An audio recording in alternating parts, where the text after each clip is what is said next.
EBS volumes are warming up. What the heck is EBS volumes? So in the cloud, so let me actually, if I can pull up a diagram of, how do I do that? AWS Cloud Services diagram. Let's look at it real quick. Something to show you the different services that Amazon has.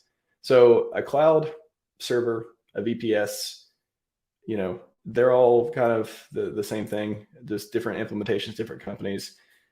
But I want to explain and show you because, I did a lot of cloud stuff for years, so I can't find a good, this kind of looks at it a little bit. So infrastructure block storage, so that would be like your EBS volumes. EBS is just the Amazon service that handles hard drives. Think of it that way. So SSD, other types of hard drives. There's different backup services that go with it. So the reason he talks about EBS volumes warming up, it sounds like just extrapolating from these few words we get in the tweets. The blockchain is syncing to the hard disk, right? And the hard disk services are EBS, and they come in volumes, and they're separated by stuff like that. So he's basically talking about blockchain syncing, disk usage happening, nothing super exciting. And then the next one, Block Explorer, is 95% done syncing. So again, it's, things are getting indexed. Disks are going spinny, basically. Although it's been sitting at 95% for a good long while. Interesting is he could be speculating there that this is not a, hey, one more day and 5% more is done, or a few hours or so. Sounds like he's saying don't get too excited because, it maybe take a little bit longer to think that. But PulseX, here's the interesting part. So the PulseX part of this news, PulseX is deployed. So that kind of gets lost, I think, in everything else. It did for me, at least. PulseX is deployed. So again, reading from these sentences that are that have connections and words and all that stuff, it sounds like he's saying PulseX is deployed. That's very good news. So we got, we assume V2 up and running, which Richard talked about before. He likes the fundamentals in that. I've clipped it myself. If it hasn't came out yet, I've got a ton of vintage RH clips coming out every Thursday till January 2025. And I may clip some more. It may be even later. I don't think I'm going 2026 though. That'd be rough. AMM ratio repair hasn't been run yet. Okay. So that's the AMM fixer bot. It hasn't been run on the private testnet v3. What they're working on getting synced now, so they can release it to the public and make it a public v3.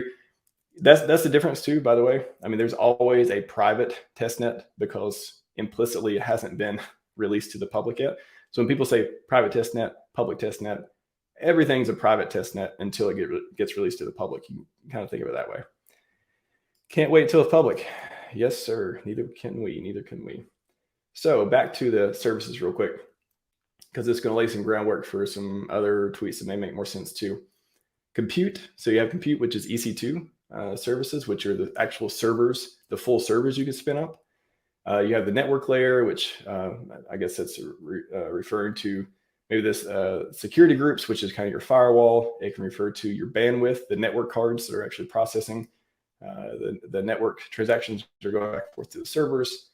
And then a bunch of this other stuff is object storage. It's kind of like, so S3 could be referring to that. S3 is where you can host blocks or files or anything you want on the internet.